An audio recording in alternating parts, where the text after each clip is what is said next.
What's good, y'all? We're in the stadium, 2025 Tokyo World Championship. So we're going to talk about Sydney McLaughlin-Levrone and the women's 400 as a whole. But listen, man, this was insane. And yes, I know. A bunch of y'all about to say, I told you, you doubted, you did this, you did that. Listen, I believe it. I never go back on what I predicted because based on how I do my predictions and what I'm looking at, I'm very confident in my predictions. I am more than glad to also be wrong. And listen, Sydney proved me wrong. Sydney showed up, showed out, and she dropped a 48.29 second personal best American record, number 7 all time in the women's 400 meters. And the way that she, literally, I can see it behind me, the finish line here, the way that she was running from 30 meters out to the finish line, chilling.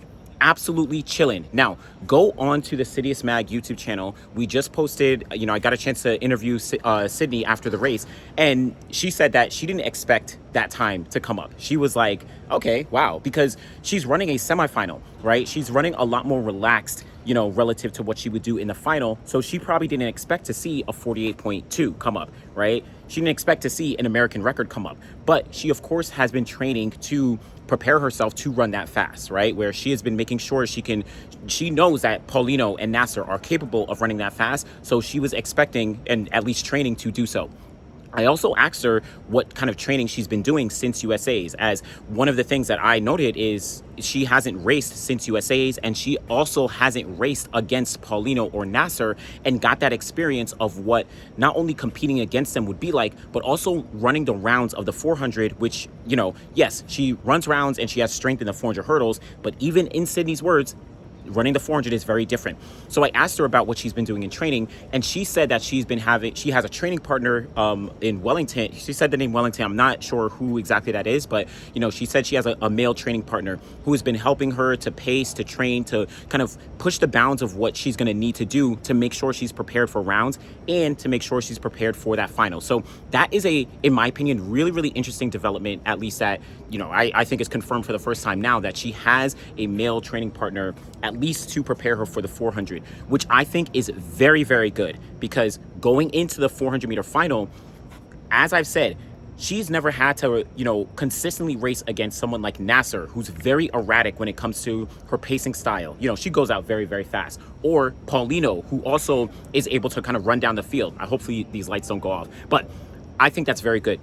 Now, going into the final, let's be very clear. This is a whole different story. This is just the semifinals. So she ran extremely fast, but it's also not a foregone conclusion that she's all of a sudden going to run, 47.6 or 47.7, which I'm gonna be honest, she has the capabilities to do so. We got to be honest, right? But it's not a foregone conclusion, and it's not a foregone conclusion that anyone is going to run that. I do think she is put herself into the position as the gold medal favorite just coming off the semifinals, but this is only the semifinals. The final still has to be run, but Sydney looked absolutely amazing. I think it's easy to say, if she would have run through that line right behind me and actually run through, she would have run a 47-second performance. I think she definitely would have done it. So it'll be interesting to see what she actually does in the final. And I'm going to try and do this off the top of my head. I like to kind of do this for my own exercises, but she's number 7 all time. I think Marita Koch has the world record, 46.7. I'm sorry, 46.60 seconds. Am I doing that right?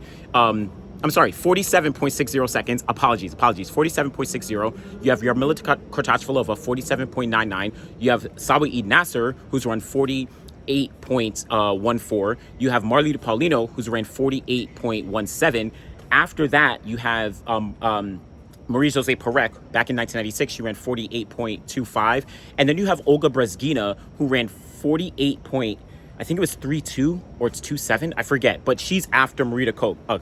She's after Marie-José Perec. And then you get Sydney McLaughlin-Levrone now with this 48.29. So I think it's Brezgina with 48.2, 8 or 7, something like that. So listen, I like to do these little exercises to kind of work my brain with the knowledge, but amazing performance from Sydney. Now, she leads everyone into the final, but behind them, Behind her, you have Amber Anning, who ran 49.3. Behind Sydney McLaughlin-Levrone, you have Nikisha Price, who ran 49.46. She got the little Q behind Sydney, and she came through the mix zone afterwards. And so I'm on the track. The mix zone is essentially like below these stands right here. So I go up and I run down, to go to the mix zone. I can like watch the from anywhere on the track, but yeah, so Nikisha Price, after the race, she was like exhausted. Didn't get a chance to speak with her because she just wanted to go get treatment, and she made the final. 49.46 is big for Nikisha Price, considering the progress that she's been making coming off of last year. So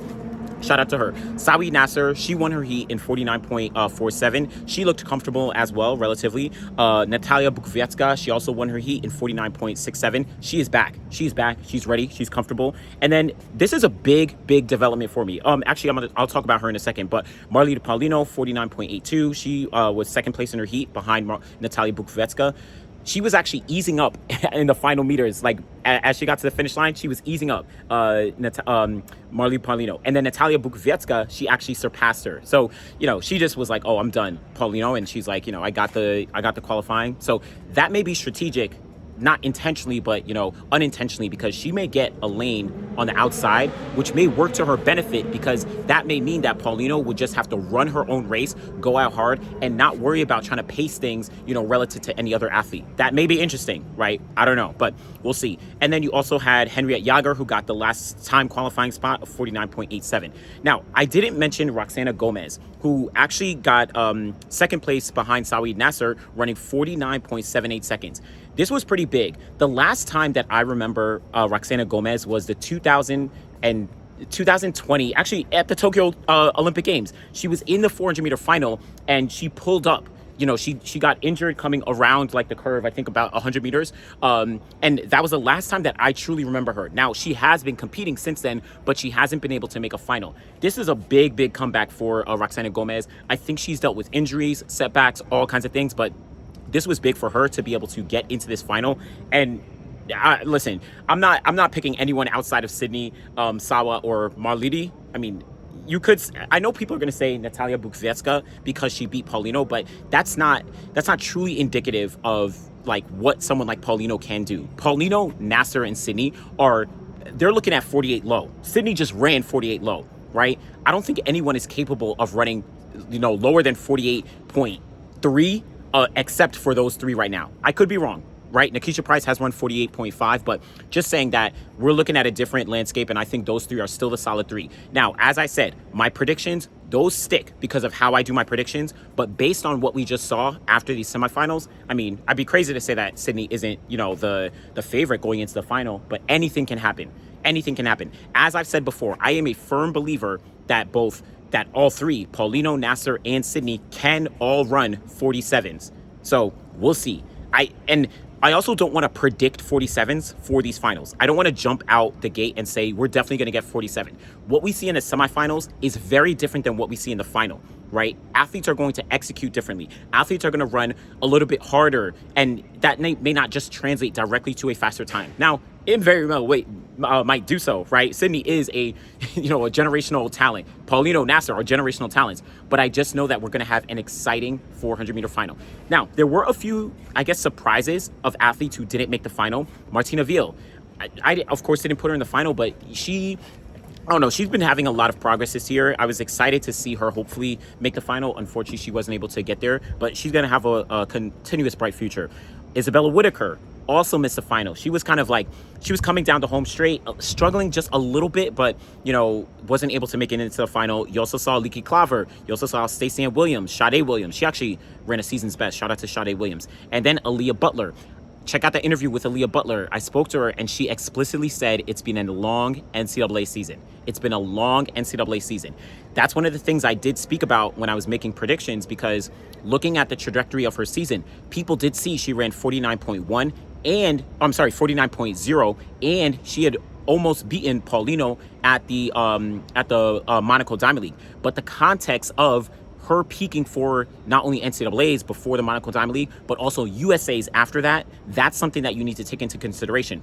So in her interview, she actually explicitly said, like, it was physically and mentally tiring getting to the World Championships at the end of the year. I think Aaliyah has a very, very bright future. So we'll see how that does pan out. But that is the women's 400-meter semifinals. Sydney McLaughlin-Levrone, oh my God. If she is able to win the gold medal, I think we're looking at, she's one of, obviously she's already a GOAT in track and field. Like, not only just in the 400 hurdles, she's already a GOAT. But we're looking at like an athlete doing something that very few in history have been able to do. Like I don't know, I'm trying to make comparisons, but for my history buffs out there, right? Think about Irina Shevchenko, who I think is an underrated GOAT of track and field, because she held the world records in the 100, 200, and 400, and I think the 400-meter hurdles at one point in her career. And she has medals at the Olympic Games in the 100, 200, 400, and long jump.